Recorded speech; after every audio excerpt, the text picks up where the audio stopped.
கடலூர் மாவட்டம் சிதம்பரத்தில் பாரதிய ஜனதா கட்சியின் அறிமுக கூட்டம் நடைபெற்றது. இதில் பாரதிய ஜனதா கட்சி நிர்வாகிகள் மட்டும் கலந்து கொண்டார்கள். பாரதிய ஜனதா கட்சியின் வேட்பாளர் கார்த்தாயினி கூறுகையில், மிகப்பெரிய தேசிய கட்சியான பாரதிய ஜனதா கட்சியின் சார்பில் நான் வேட்பாளராக நிறுத்தப்பட்டு இருக்கின்றேன். சிதம்பரம் ஒரு ஆன்மீக நகரம். இந்த ஆன்மீக நகரத்தில் ரவுடிகளுக்கு வேலை கிடையாது. நான் ஒன்றும் சென்ற முறை திருமாவளவனைப் போல 3192 ஓட்டில் வெற்றி பெற மாட்டேன். லட்சத்துக்கும் மேற்பட்ட ஓட்டு வித்தியாசத்தில்தான் வெற்றி பெறுவேன் என்று கூறினார்.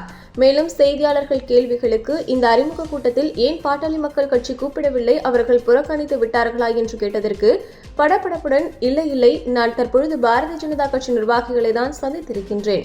நாளைய தினம் சந்திப்பேன். பாட்டாளி மக்கள் கட்சியை சிதம்பரத்தில் மிகப்பெரிய கட்சி அவர்கள். நான் நேரில் சந்தித்து எங்கள் கட்சியின் கூட்டணி கட்சி நிர்வாகிகளுடன் மிகப்பெரிய அறிமுக கூட்டம் நடைபெறும் என்றும் கூறினார். அண்ணாமலை ஒரு சிங்கம், தொல் திருமாவளவன் ஒரு சிறுத்தை. சிங்கத்தின் எதிரில் சிறுத்தைக்கு வேலையே கிடையாது. பொறுத்திருந்து பாருங்கள், தோற்கடித்து காட்டுகிறேன் என்று கூறினார். படுகின்ற அளவுக்கு பெரிய மாற்றத்தை எதுவும் கொடுக்கவில்லை. தன்னை தேர்ந்தெடுத்த மக்களுக்காக தான் சார்ந்திருக்கின்ற சமுதாயத்தினரே எதிர்பார்க்கின்ற அளவுக்கு எதையுமே செய்யாமல் இன்னும் அந்த பஸ் ஸ்டாண்டு அதே நிலைமையில் தான் உள்ளது. எந்த ஒரு மாற்றமோ எதிர்கால நோக்கத்துடன் மக்கள் தொகை ஏற்படுத்த தந்தாற் போல் மிகப்பெரிய வளர்ச்சி கொடுக்க வேண்டும், மாற்றங்கள் அமைப்பு செய்ய வேண்டும். அதே மாதிரி சிதம்பரம் என்றால் தில்லை நடராஜன் கோயிலுக்கான மிகப்பெரிய உலக நாடுகளிலிருந்து அனைவரும் வழிபடுகின்ற சிவத்தலமாக உள்ளது. பெரிய இடத்துல இருந்து மிகப்பெரிய இடத்துலலாம் ட்ரெயின் மூலமாக வருவாங்க. இந்திய வரைக்கும் 10 ஆண்டுகளாக இருந்த பொழுதும் ஒரு பாராளுமன்றத்தில் தான் சார்ந்த தேர்ந்தெடுக்கப்பட்ட மக்களுக்காக மக்களின் குரலாக ஒருபோதும் குரல் எழுப்பியவர் கிடையாது. இன்னமும் சிதம்பரத்தில் நிச்சயமாக பாரதிய ஜனதா கட்சி யார் எதிர்த்து போட்டிட்டாலும் மிகப்பெரிய அளவில் வெற்றி பெறும். அதற்கான தளம் மிக பிரகாசமாக வெற்றி வாய்ப்பு உள்ளது. எப்படி எதிர்கொள்கின்றோம் என்பதற்காக நாங்கள் எப்படி அவர்களுக்கு பதிலடி கொடுக்கின்றோம் என்பதுதான் என்னுடைய விஷயமாக இருக்கிறது. ஏனென்றால் தமிழகத்தில் மிகப்பெரிய மாற்றமாக மிகப்பெரிய எழுச்சியாக பாரதிய ஜனதா கட்சி வளர்ச்சி பெற்றுக் கொண்டு வருகின்றது. பாரத பிரதமர் திரு நரேந்திர மோடி அவர்களுடைய திட்டங்கள் அத்தனை பொதுமக்கள் அனைவரும் அனைத்து தரப்பினரும் பெறப்பெற்றுள்ளார்கள்.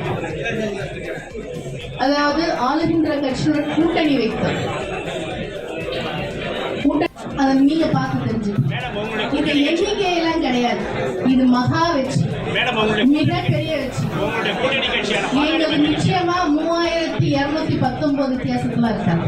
அந்த லட்சத்தில் தான் கூட்டணி கட்சியான பாட்டாளி மக்கள் கட்சியை அதில் கலந்துக்காம புறக்கணிச்சிருக்காங்க. எங்க சார் இங்க வந்து மாவட்ட செயலர் யார் இப்படிலாம் வந்து தவறாக சொல்லாதீங்க. இன்னைக்கு தான் வருகை கொடுத்திருக்கேன். முதல்ல பாரதிய ஜனதா கட்சியின் மாவட்ட தலைவர்கள் மாவட்ட நிர்வாகிகளை சந்தித்த பிறகு நான் அவங்க நேரடியாகவே அவங்களுடைய இடத்திற்கு அவங்களுடைய அலுவலகத்திற்கு எங்களோட கூட்டணி வைத்திருக்கும் அத்தனை கட்சிகளுக்கும் நேரடியாக நாங்க செல்கின்றோம். அதனால எங்களுக்குள்ள எந்த ஒரு குழப்பமும் தயவு செய்து அந்த மாதிரி வார்த்தைகள் இனி வந்து அறிமுக கூட்டத்துக்கு யாருமே நீங்க கூட்டணி அறிமுக கூட்டமே கிடையாது சார். இது அறிமுக கூட்டம். நான் வரவேற்ப வந்திருக்கோம். நான் வந்திருக்கேன். இனிமே என்னோட பணியை தொடங்கப்பதற்காக முன்னதாக பாரதிய ஜனதா கட்சியினுடைய பொறுப்பாளர்களும் பாராளுமன்றத்துக்கான அமைப்பாளர்களை சந்திக்க வந்திருக்கோம். இது வந்து அறிமுக கூட்டமே கிடையாது. பிரஸ் மீட் வச்சு கொடுத்தாங்க. ஓகே சார், நான் இப்பதான் வந்திருக்கேன். 5:35க்கு வந்தேன். இனிமேதான் இருக்க போறேன். நிச்சயமாக அதாவது பேப்பர்ல வாங்கி வச்சுட்டு போறது கிடையாது, மக்கள் குரலாக பிரதிபலிக்கின்ற இடமாக. நன்றி.